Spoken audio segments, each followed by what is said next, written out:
Halo teman semua, nama aku Daniel dan di video kali ini kita akan kembali berinvestasi di Bibit dan juga kita bakal menjawabin pertanyaan-pertanyaan dari para subscriber ya teman. Hari ini ada banyak banget pertanyaan yang masuk, mungkin nanti aku bakal coba jawabin satu persatu. Tapi kalau nanti video kepanjangan, mungkin aku bakal bikin di part berikutnya ya teman. Nah sebelum mulai seperti biasa kita bakal berinvestasi dulu ya teman. Kali ini aku pengen memanfaatkan kode referral teman. Kalau misalnya kita ke bagian kode referral ini, di sini aku memiliki kode referral sebanyak 550.000. Nah, di sini kamu bisa baca ya, 50.000 akan berakhir pada 30 Juli 2022. Artinya, kalau kode referral yang kamu dapat ini nggak kamu gunakan dalam waktu tertentu, sampai tanggal sekian, nanti referral ini bisa hangus teman-teman. Jadi bagi kamu yang punya bonus referral, ada baiknya bonus tersebut segera kamu gunakan, atau mungkin kamu gunakan buat beli apapun reksadananya, nanti kalau nggak mau bisa tinggal kamu jual lagi ya. Yang pasti jangan sampai kode referral tersebut hangus. Kalau misalnya kamu pencet lihat di sini, nah di sini kamu bisa lihat ya, kamu bisa lihat ke bagian yang terakhir kamu pakai kode referral. Nah di sini kan ada yang minus 250.000. Nah kamu lihat yang di atasnya di sini kamu lihat berakhirnya tanggal berapa. Jadi itu yang paling akan segera berakhir adalah yang tanggal 29 Juli. Jadi kalau bisa sebelum tanggal itu kamu udah menggunakan bonus-bonus referral kamu ya teman. Ya udah kita langsung manfaatin aja di sini. Nah gimana cara menggunakannya? Kita tinggal pencet pakai di sini ya teman. Di sini seperti biasa kamu tinggal membeli reksadana. Kali ini mungkin aku bakal beli 500.000 aja ya, karena aku udah siapin 500.000 di GoPayU. Kalau misalnya udah oke, di sini kamu jangan lupa untuk nyalain cashback 550.000-nya. Kemudian pencet beli sekarang di sini. Setelah itu, nanti kamu bakal cek uangnya bakal masuk ke reksadana apa aja. Terus kemudian kamu setuju di sini, kemudian tinggal pencet bayar sekarang. Setelah itu kamu pencet GoPayment. Kita tinggal pencet bayar di sini. Berikutnya pembelian reksadana berhasil. Kita tinggal pencet selesai di sini. Dan di sini kalau kita reload, ini tinggal udah verifikasi manajer investasi ya. Terus kita tinggal menunggu beberapa hari sampai reksadana ini masuk. Kalau misalnya kita ke bagian home, nah sekarang portoku udah bertambah 500.000. Mungkin untuk bonus referralnya 550.000-nya itu bakal masuk dalam beberapa hari ke depannya. Kita tinggal perlu sabar menunggu aja. Ya udah, berikutnya aku bakal menjawab pertanyaan dari teman-teman. Pertama dari Kak Oke Lur, Kak, cara mengetahui reksadana yang sama dengan rekening kita gimana agar nggak kena potongan kalau mau jual reksadananya? Nah ini caranya kamu tinggal pencet reksadana yang pengen kamu jual teman-teman. Misalnya contoh di sini aku pengen menjual reksadana Sukor Investable Fundku. Kita pencet jual di sini. Nah di sini yang perlu kamu perhatikan adalah yang tulisan sebelah kiri ini, sumber rekening. Sumber rekening ini adalah rekening penampung yang digunakan oleh reksadana tersebut. Kalau di sini BCA, pastikan kamu pakai rekening yang sama. Misal kamu pakai BCA juga. Kalau misalnya nanti kamu pakai bank lain, itu bisa dikenakan potongan. Jadi seperti itu ya buat Kak Oke Lur cara ngeceknya. Kalau misalnya kamu klik ke bagian reksadananya, kamu lihat informasi detailnya, terus kamu scroll ke bawah, di sini kamu juga bisa baca ya. Bank Kustodian, HSBC Indonesia. Bank penampung BCA. Kalau kamu pencet info di sini, kamu bisa baca bank kustodian adalah bank yang mendapat persetujuan OJK untuk menyimpan dana investasi kamu, termasuk menerima dividen dan mewakili kamu yang menjadi nasabahnya. Dana investasi tidak disimpan di Bibit. Jadi Bibit sebagai penengah, mereka nggak menyimpan dana kita. Uang kita aslinya ada di bank kustodian. Nah, yang perlu kamu perhatikan ini ya teman, bank penampung. Ini yang berpengaruh. Bank penampung adalah bank yang digunakan bank kustodian untuk mengirimkan dana hasil penjualan ke rekening kamu. Kamu akan dikenakan biaya transfer oleh pihak bank, bukan Bibit, jika rekening bank kamu berbeda dengan bank penampung. Nah, jadi buat Kak Oke Lur, kalau kamu pengen ngeceknya di bagian sini ya. Semoga ini bisa menjawab buat kamu ya, dan semangat terus investasinya. Berikutnya, Kak Muhammad Mufli, misal penarikan dana dari Bibit terus ditarik ke rekening bank seperti BRI atau BNI, bisa nggak? Caranya gimana? Caranya tetap bisa, dan kamu bisa menarik ke rekening apapun. Cuma yang perlu kamu perhatikan, kalau bank penampungnya beda, kamu bakal dikenakan potongan biaya admin. Potongan biaya adminnya berapa? Itu range-nya beda-beda, teman. Ada yang 2.000 sampai 6.500 kalau nggak salah. Nah, untuk nge-add rekening gimana? Tinggal ke bagian profil, kemudian kamu pencet ke bagian settingnya, teman. Kemudian kamu tinggal pencet ubah akun bank di sini. Setelah itu masukin PIN kamu seperti biasa. Kalau udah masukin PIN, di sini kan ada rekening kamu. Terus kemudian kamu tinggal pencet tambah rekening di sini. Kemudian kamu tinggal pencet lanjut ya. Setelah itu kamu tinggal perlu complete verifikasinya. Setelah itu kamu bisa tambah rekening. Kamu bisa nambah rekening apapun. Kamu bisa nambah BRI juga, bisa nambah BNI juga. Cuma yang perlu kamu perhatikan adalah kalau misalnya bank penampungnya beda dengan bank yang kamu narik, itu bakal dikenakan biaya admin. Jadi pastikan kamu pas narik itu disesuaikan sama bank penampungnya aja kalau bisa. Itu untuk hindarin biaya adminnya aja ya teman. Semoga membantu kamu ya. Berikutnya buat Kak XII4 Harun, Bang, kalau investasi di Bibit cuma 100.000 doang, apa duitnya bisa nambah? Tapi itu cuma satu kali investasi aja. Nah, sebenarnya aku lebih merekomendasikan kamu untuk membangun kebiasaan menabung atau setiap bulan menabung. Atau kalau misalnya kamu mau setiap minggu juga boleh, setiap hari juga boleh. Cuma yang perlu ditekankan adalah kebiasaannya. Karena kalau misalnya kamu sekali investasi aja, mungkin hasilnya nggak bakal signifikan. Kecuali kalau di awal tersebut kamu naruh dana yang langsung besar ya teman. Contoh, kamu taruh 100.000. Kalau misalnya kita dalam 1 tahun kita membukukan hasil sebanyak 8%, hasil investasi kita, maka uang 100.000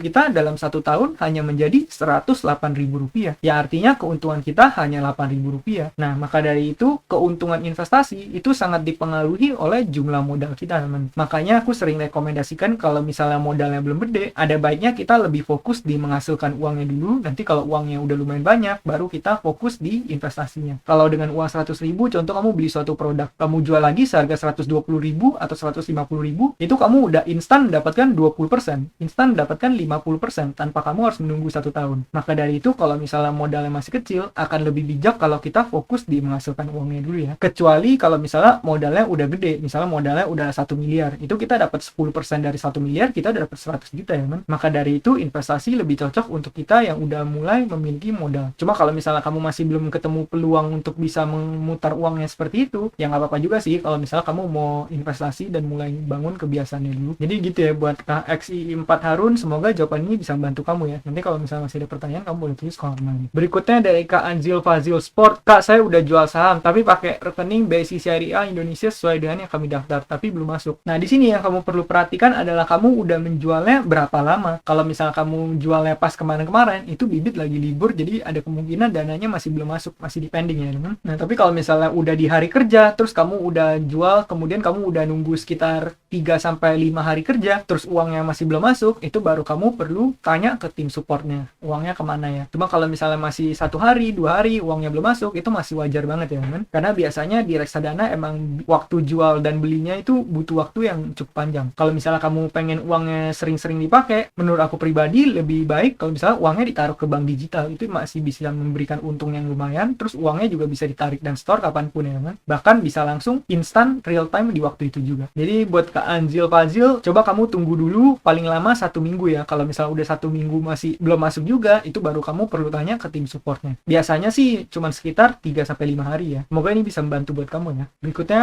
dari Kak Tapak Jejak, Bang, mau nanya dong berapa nominal terendah untuk nabung saham jangka panjang? Terima kasih. Nah, jadi dalam berinvestasi di bibit, itu sebenarnya kita nggak ada nominal yang harus minimal ya, teman. Nominal minimal ya, itu tergantung dengan produk reksadananya. Karena setiap produk reksadana bisa berbeda-beda. Nih, kita ambil contoh random aja, teman. Kita katakan kita ambil Sukor Invest Stable Fund yang biasa aku beli. Nih, kamu bisa scroll ke bagian bawah, di sini kamu bisa baca minimal pembelian 100.000. Yang artinya kalau kamu punya uang 100.000, kamu udah bisa membeli Sukor Invest Stable Fund. Kita ambil contoh lain ya. Misal di sini kita filter berdasarkan return paling tinggi selama 3 tahun. Terus ini BNI AM pendapat tetap. Nih, kalau misal kita buka di sini, nih kamu bisa lihat minimal pembelian 10.000 rupiah. Yang artinya kalau kamu punya uang 10.000, daripada uangnya nanti kalau misalnya kamu nggak simpen malah kepake habis, ya udah kamu bisa mulai investasi dengan hanya 10.000 rupiah. Jadi zaman sekarang investasi bisa dimulai dengan nominal yang sangat minim ya. Nah, tapi sebagian reksadana juga ada yang nominal minimal pembeliannya tuh lumayan gede. Misal kamu cek Dana Mas Stabil nih, teman. Kalau kamu scroll ke bagian bawah nih, kamu bisa baca minimal pembeliannya 10 juta. Nah, kalau misal reksadana seperti ini, ya otomatis kita butuh modal yang lebih gede ya, teman. Dan di sini ada exit load-nya juga bahkan. Kalau misalnya kamu belum nyampe 3 bulan kamu udah keluar, bakal dikenakan biaya 0,5% ya. Jadi ada baiknya kalau misalnya kamu beli yang seperti ini, mungkin lebih baik untuk jangka yang lumayan medium term ya, teman. Jangan sampai terlalu short term. Nah, tadi kita udah cek beberapa di aplikasi Bibit. Tapi kalau misalnya kamu cek di video aku sebelumnya di Bimani, di sana bahkan kita bisa investasi mulai dari 1.000 rupiah, teman. Ada beberapa reksadana, kalau nggak salah kemarin pas aku cek ada 2 reksadana, dan aku nggak tahu mungkin di kedepannya bisa ditambah lagi jadi beberapa lagi. Tapi di sana kita kalau punya uang 1.000 rupiah aja, kita udah bisa mulai investasi ya, teman. Jadi udah bisa dimulai dengan nominal yang sangat minim banget. Kalau misalnya kamu mau mulai kebiasaan baik ini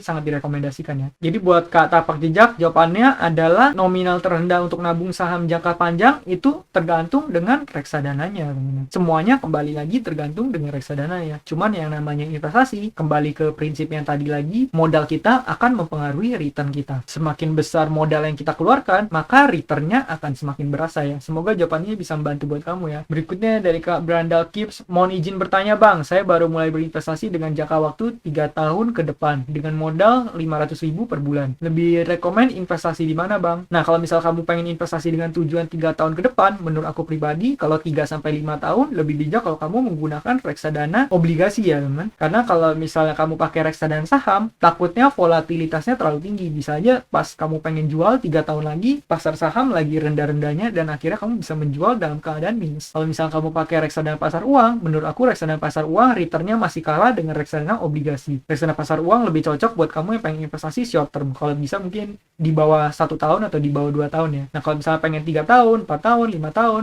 mungkin menurut aku pribadi lebih cocok kamu menggunakan reksadana obligasi. Tapi kalau kamu pengen diversifikasi boleh juga, misalnya sebagian kamu taruh reksadana obligasi, sebagian taruh reksadana saham. Tapi kalau semua dana itu pengen dipakai 3 tahun lagi, mungkin semuanya ditaruh reksadana obligasi juga nggak apa-apa ya. Kalau menurut aku pribadi sih gitu. Cuman yang pastinya kalau bisa jangan membeli yang volatilitasnya terlalu tinggi. Kalau misalnya uangnya emang pengen benar-benar dipakai dalam 3 tahun ke depan. Semoga jawaban ini bisa membantu buat kamu ya. Berikutnya dari Kak Selvia Tresnawati, kalau obligasi pakai yang mana? Nah, kalau misal kamu pengen beli reksadana obligasi apa mana? Menurut aku pribadi itu bisa disesuaikan dengan preferensi kamu ya. Cuma kalau aku pribadi, biasanya aku membeli reksadana obligasi yang Sukor Invest Stable Fund. Karena menurut aku pribadi ini returnnya bisa lumayan oke dan juga secara profil resiko juga nggak tinggi-tinggi banget ya teman. Nih kamu bisa lihat dalam 1 tahun ke depan performanya sekitar 7%. Dan kalau misalnya kita lihat all-nya di sini, grafiknya itu selalu naik ya teman. Dimana artinya reksadana ini kalau misalnya kamu pengen jual kapanpun, kamu bakal tetap mendapatkan keuntungan atas uangmu itu ya teman. Nah tapi ini bukan ajakan investasi. Kalau misal kamu pengen pakai reksadana obligasi yang lain, itu boleh juga. Cuma saranku dalam kamu memilih reksadana, biasanya ada beberapa hal yang perlu diperhatikan. Yaitu mungkin yang tadi, bank penampung sama bank kustodiannya mungkin kamu boleh perhatiin. Terus kemudian kamu boleh perhatiin jumlah minimal pembeliannya. Terus kamu juga lihat manajer investasinya bagus atau enggak. Karena menurut aku ini yang paling penting ya teman. Kalau misalnya manajer investasinya oke, udah terpercaya, itu bakal lebih aman kalau misalnya kamu gunakan manajer investasi yang itu. Berikutnya kamu bisa cek dana kelolaannya. Semakin besar dana kelolaannya, biasanya reksadana tersebut semakin bagus dan semakin terpercaya ya. Nah jadi untuk membeli reksadana obligasi, kamu boleh pertimbangkan beberapa hal yang tadi aku sebutkan ya. Cuma kalau kamu tanya biasanya aku beli yang mana, biasanya aku membeli Sukor Invest Stable Fund. Kenapa aku taruh uang di sini? Karena di sini sifatnya selalu naik dan aku menggunakan reksadanaku tujuannya untuk digunakan sebagai dana darurat aja. Sehingga dana ini adalah dana yang bisa aku pakai sewaktu-waktu kalau aku butuh. Karena aku nggak tahu dana darurat bakal dipakai kapan, maka dari itu aku hanya membeli reksadana yang sifatnya selalu naik. Biasanya reksadana pasar uang ataupun Sukor Invest Stable Fund ini ya.